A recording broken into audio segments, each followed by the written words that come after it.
on his tail. That is because he has a skin condition called leucism.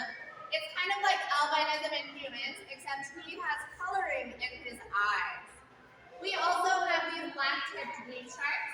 These are sharks that would live in coral, like tropical coral areas with coral reefs. And if you sorry, 1 second. Go for Tasia. There's more over there.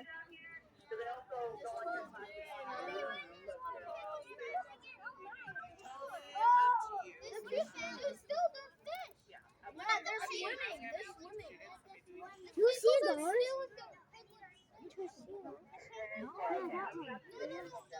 The penguins fish. Okay. Where did Casey go?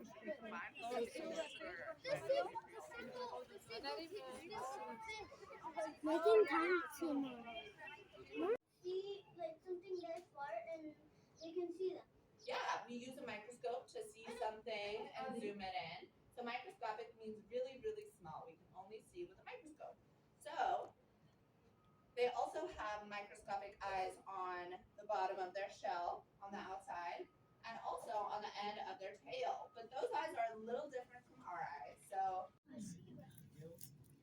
a little bit closer to their face usually, but let's see, one more guess. Okay, they do have fins. Fins are going to help them to be able to move around, but sharks actually have something called electroreception, or we can call it electrophy. Yeah, there's some more. Yeah.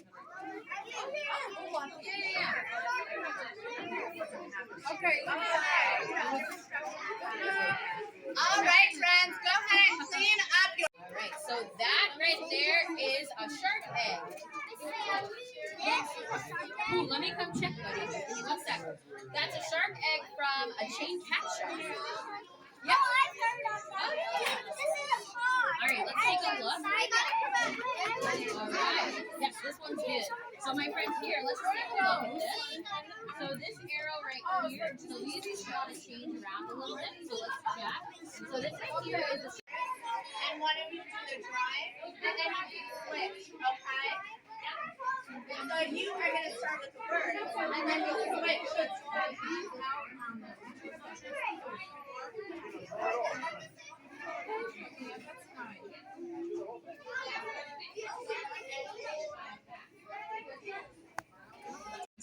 Gracias por su atención. El espectáculo comenzará en breve.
It goes electric, baby, when I turn it on.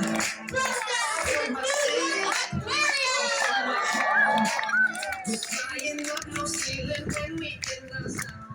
Hello, good morning, and welcome everyone to the York Aquarium's Aqua Theater.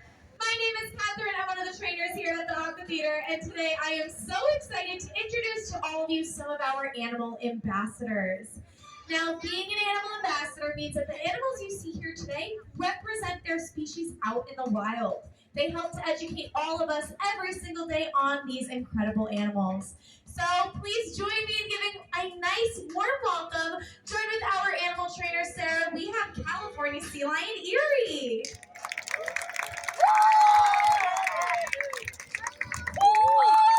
Now, Erie, here was actually born right here at the New York Aquarium, which we always like to say makes him our very special native New Yorker.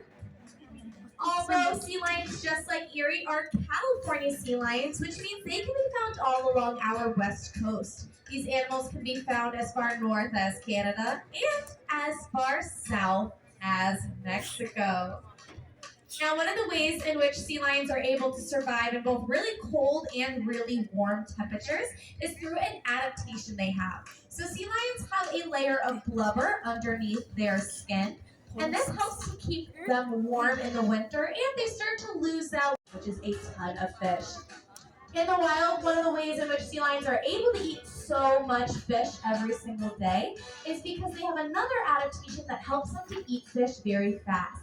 So if you pay really close attention while Erie is out here on the stage, he is not spending any time chewing his fish. He is swallowing all of those fish whole. In the wild, sea lions never know when their next meal is going to be. So it's really important they're able to eat as much fish as possible, as quickly as possible. And although Erie does not spend time chewing his fish, you may notice he definitely does have teeth. Sea lions have 34 to 30.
But working with Clark on a daily basis is such a joy. So with Clark here today, it looks like we're going to be demonstrating one of the most common questions we get here at the aquarium, which is, how do you train these animals?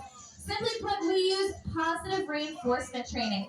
So this means that we reward every behavior we want to see, and if the animal does something we're not looking for, or if they don't do what we just asked, that is totally okay. We're just going to ignore it and move on to something positive. So it looks like Sarah is showing off how Clark is learning to do his back foot behavior. So the first thing that these animals learn is something we call a target. Now, target just means to touch. So Clark already knows that he needs to touch his nose to the end of that, nice catch, bud, to the end of that target pole, which is just a buoy on a stick. So it looks like he's going to demonstrate that right now. Nice job. So Clark already knows this. So now what Sarah's going to do is she's going to move that target pole in a circular motion under the water. Now Clark already knows how to do this too because Sarah and Clark have been working on this behavior for a few months now. It is not fully trained, so you're seeing a real-time training session right now. But we will see exactly how far Clark gets in the process today. So Sarah's going to move that target pole higher out of the water. See if he'll do the circle motion a little bit higher out of the water. And then after a couple repetitions of that, it looks like Clark starts to get it. And it looks like he did such a great job with that. That's where he's at right now, so let's give him some encouragement for that one. If you come back to the New York Aquarium and visit us in maybe a couple of weeks or a month, you might be able to see Clark's real backflip, which will be really awesome to see that process in action. So our animals never stop learning. They're learning every single day. And Clark here has been learning here at the aquarium for the last 9 years. Right now he knows upwards of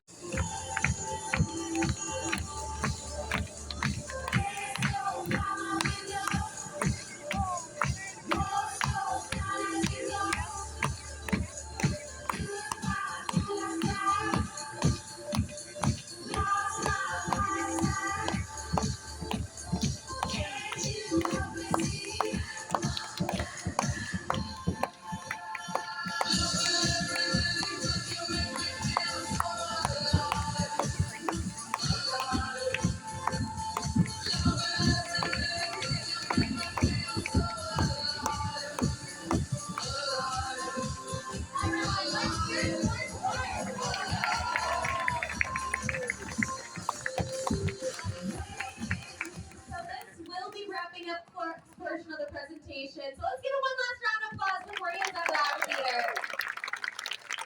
And don't worry, we do have an extra special guest joining us before we head out of the aqua theater. But